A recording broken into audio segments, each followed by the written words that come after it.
I stood in the dim glow of my home office in Seattle, the rain drumming against the window like 1,000 tiny accusations.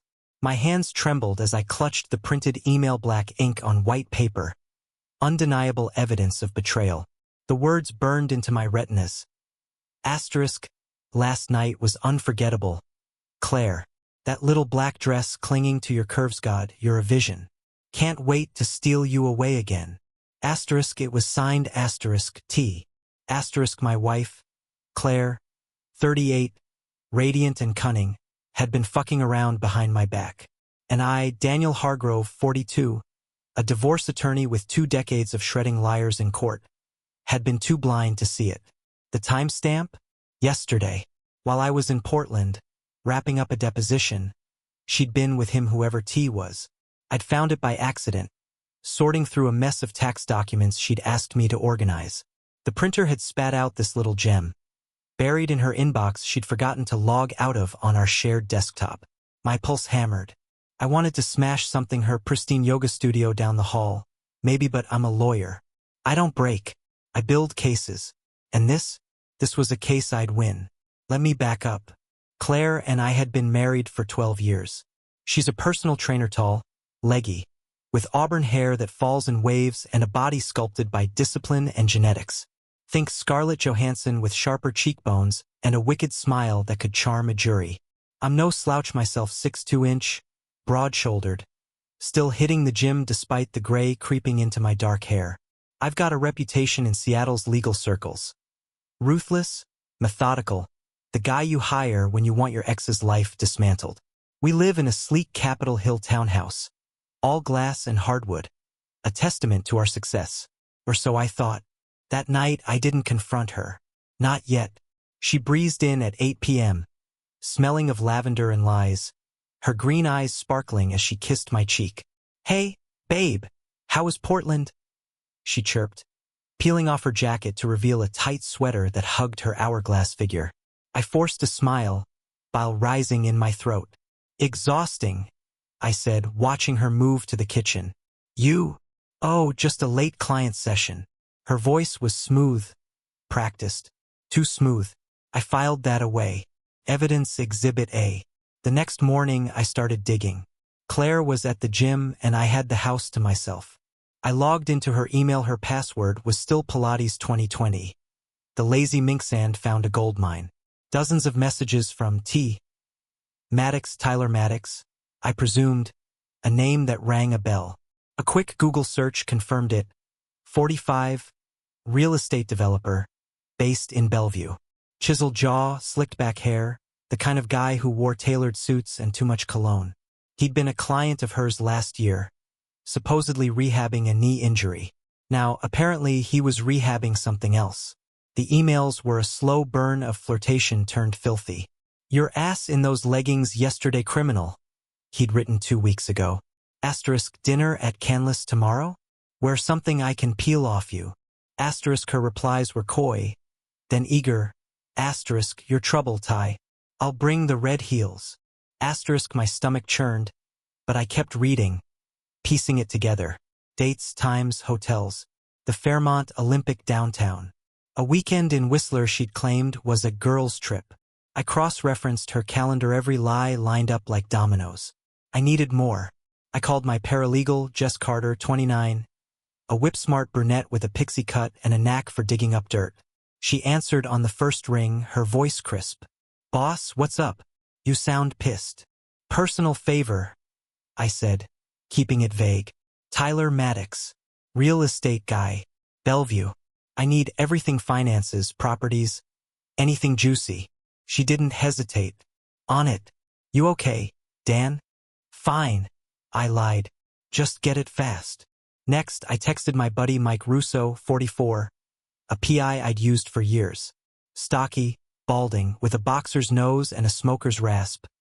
He was the best at tailing cheating spouses. Ironic now. Mike, I need surveillance. Claire. Starting tonight. Discreet. Jesus, Dan, he replied. You sure? Do it. By noon, I had a plan. I'd play dumb, let her think she was safe, then tighten the noose. That night, she came home late again. Her cheeks flushed, blonde highlights catching the light. Long day, she sighed, slipping off her sneakers. Her toned legs flexed as she stretched gorgeous, treacherous. I nodded, pouring her wine. Rough client, I asked casual. She smirked. Something like that. 2 days later, Jess dropped a bombshell. Maddox is loaded, she said, sliding a file across my desk at Hargrove Associates. Owns half of downtown Bellevue, but he's leveraged to the hilt. And get this, married. Wife's name is Vanessa, 43, socialite type. No kids. Interesting, I said, flipping through. Vanessa Maddox, blonde, statuesque, all Botox and Chanel. A trophy wife who'd probably turn a blind eye unless it hit her bank account. I could use that. Mike's report came that night. Photos. Claire and Tyler at a bar in Belltown, her hand on his thigh, his lips near her ear.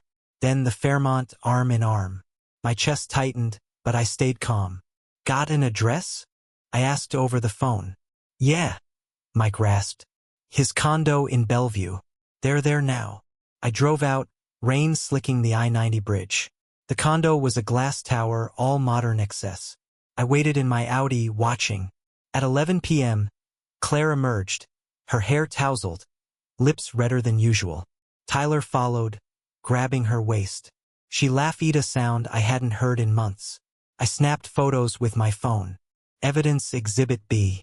Back home, I poured a bourbon and planned my move. Confrontation was too easy to cry, lie, twist it. No, I'd dismantle her world first. I called Vanessa Maddox the next day, posing as a client. Her voice was all silk and suspicion. Yes, Mrs. Maddox, I'm Daniel Hargrove. I've got information about your husband. Can we meet? We did, at a cafe in Kirkland. She was stunning, long legs in skinny jeans, a cashmere sweater clinging to her full chest, but her eyes were cold. What's this about?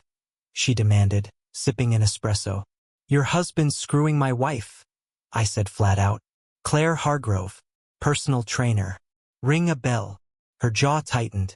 That little gym rat? Tyler's been working late, a lot. I've got proof, I said, sliding her the photos. He's using your money to fund it. Hotels, trips. You in the mood to lose half your lifestyle in a divorce. She leaned back, calculating. What do you want? Help me bury them. I'll handle Claire. You take Tyler. She smiled, sharp as a blade. Deal. The trap closed fast.